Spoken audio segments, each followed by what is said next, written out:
Yesterday we started talking about the central limit theorem.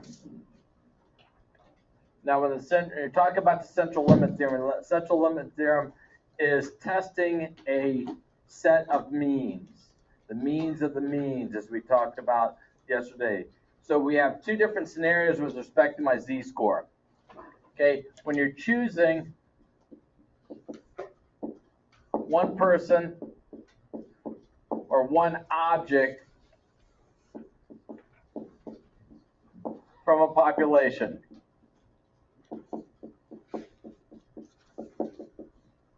When you're choosing that one object from the population and you're testing that probability or percent of that one object to be above a value or below a value, we have the z-score is your value minus the mean divided by the standard deviation. Okay, that is typically what we have done. What we talked about yesterday with the central limit theorem, now you're testing a set of people of sample size n, and we're testing the mean of a sample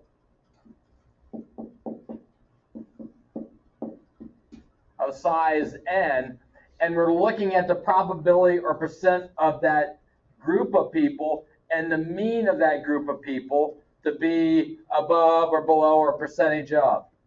And our z value now is calculated by this mean that we are testing minus the population mean divided by the standard deviation divided by the square root of n. This is our test value here. We're testing a mean of a sample size n. This is the mean that we're testing. This is your population mean.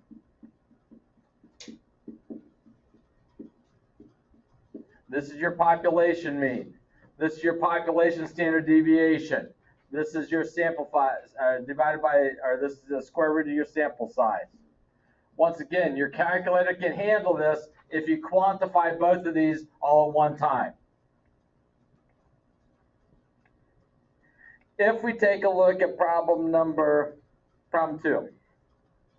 The average teacher's salary in North Dakota is $29,863. Assume a normal distribution with a standard deviation of 5,100. What's the probability that a randomly selected teacher's salary is greater than 33,000? So what we are doing in problem 2, part A,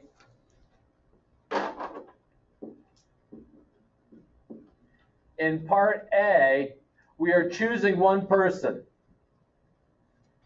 and we're determining the probability that their salary is going to be greater than 33,000. So you just have one person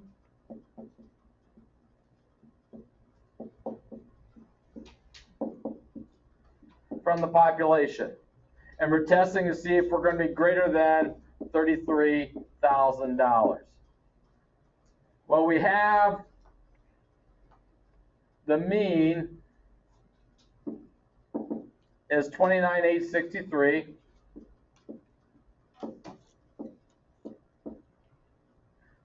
We have a standard deviation of 5,100.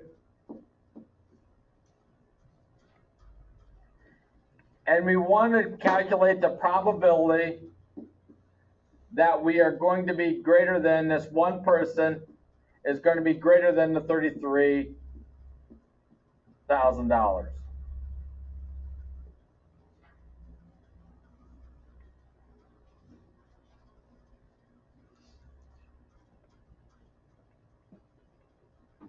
So since we're choosing just one person out of this group, our z value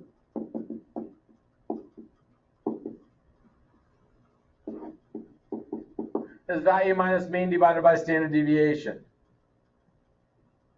So if you haven't done it, please calculate your z value for problem 2, part A.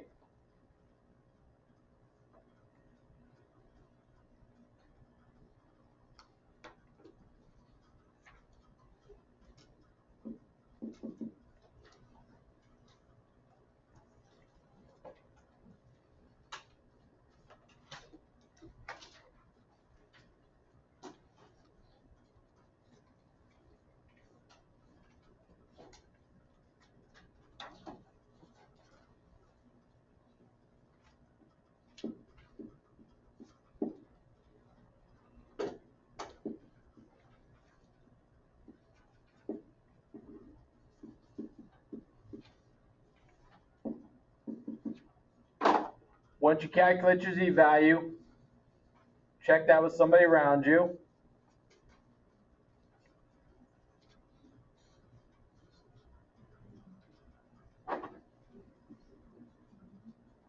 Go to your bell-shaped curve.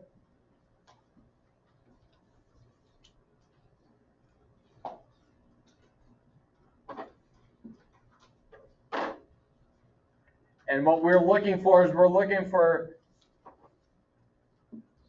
greater than the 33,000. So we calculate our z-value, and we want to be bigger than that 33,000 or bigger than that z-value that we've calculated.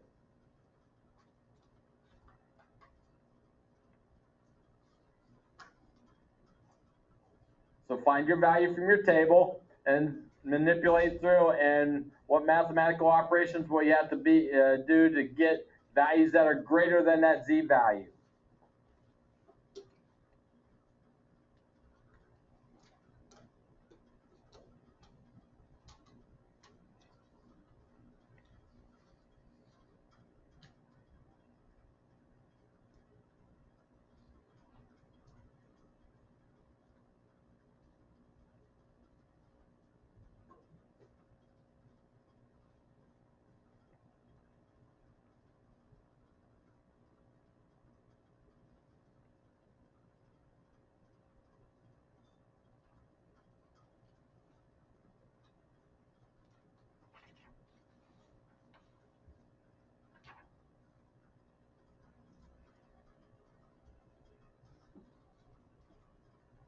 Paul, what do you get for a z-value? 0.62. That's our z-value. We go to our table value. For our table value, Jade, what's our table value for 0.62? 0.2324. So that is my value from 0 to my z-score. Okay, I want to find the value that's out here. Sarah, what are we going to have to do to find the value that's out here? Okay, so we have 0.5 minus a 0.2324, and what do you come down to?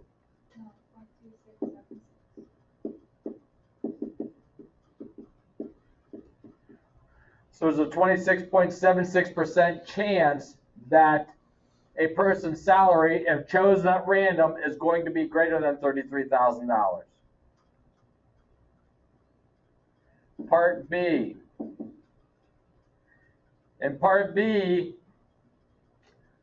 we have a sample of 80 teachers. We choose 80 teachers at random. And we want to find the probability that their average salary of the 80 teachers is greater than the $30,000. So we have a sample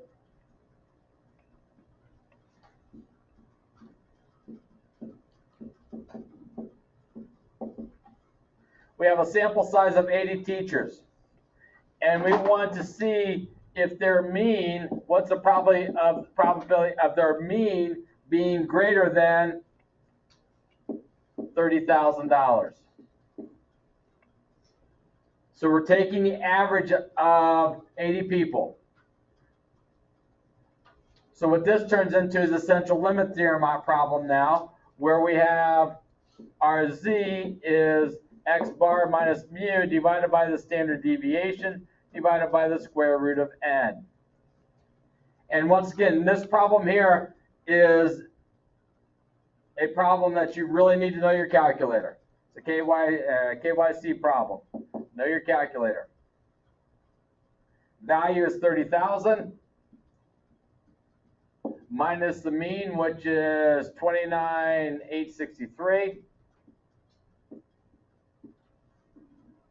Standard deviation is 5,100. Square root of 80.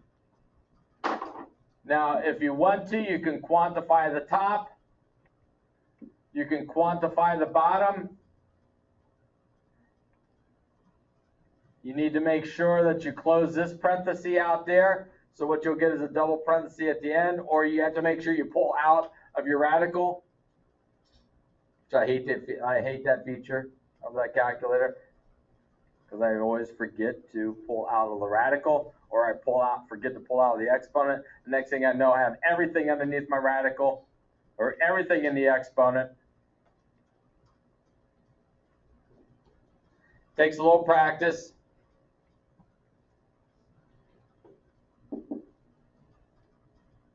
Calculate your z-value.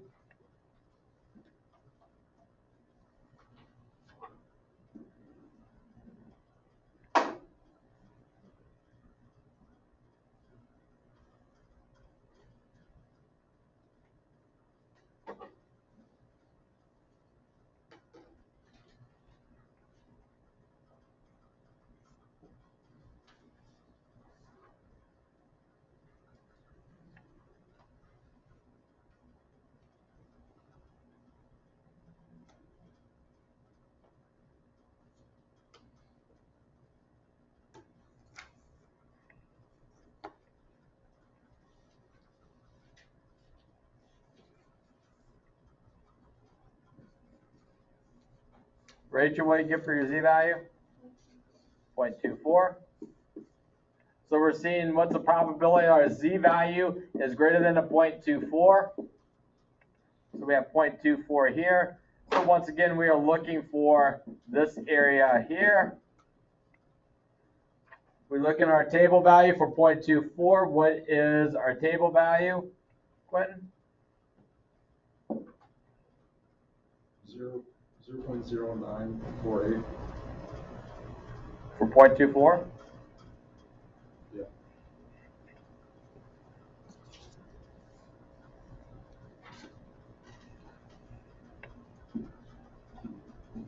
So you have 0.0948. To calculate our value that's greater than this, Justin, what are we going to have to do?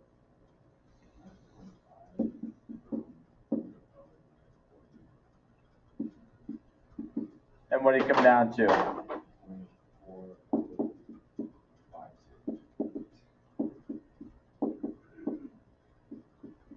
So there's a 40.52% chance that the average salary is greater than $30,000 of those 80 people. Once again, these statistics, these probabilities, this is what insurance companies do. Your car insurance, as we talked about before, your car insurance. They take all the speeding tickets, they take all the accidents, the moving violation accidents that occur for age 16-year-old males, for age 16-year-old females, bless you, for age 17-year-old males, age 17-year-old females. And they look at the probability of individuals getting into car accidents. And to what extent is the car accident, and how much damage is done in these car accidents. And they look at the idea of probabilities, and they take a look at a sample mean, a group of people, and then they take a look at predicting out the probability of 16, 17, 18-year-old males or females getting into car accidents.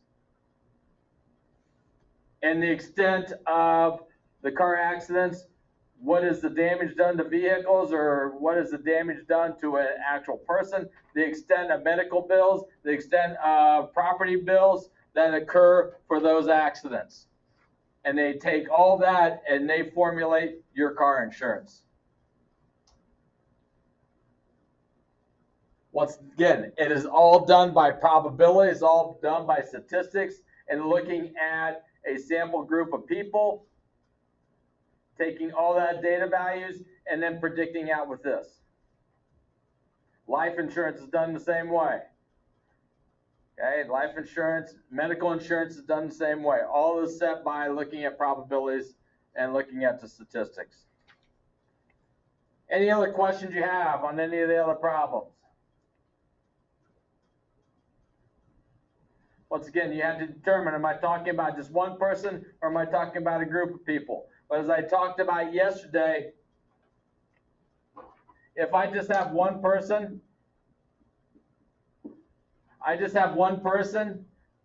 and their salary is $30,000.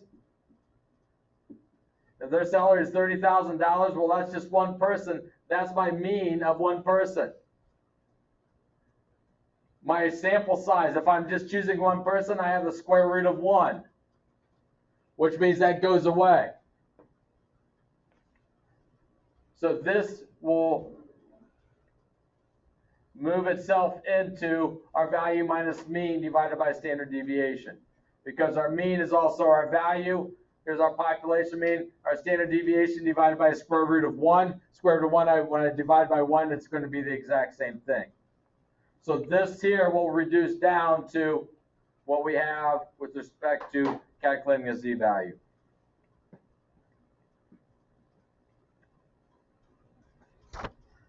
This is the last of the material.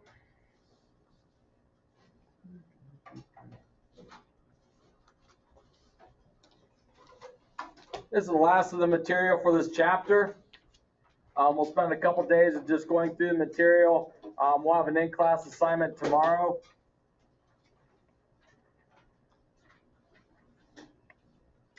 I'm looking at a review day on Monday next week and a quiz on Tuesday next week over chapter 5.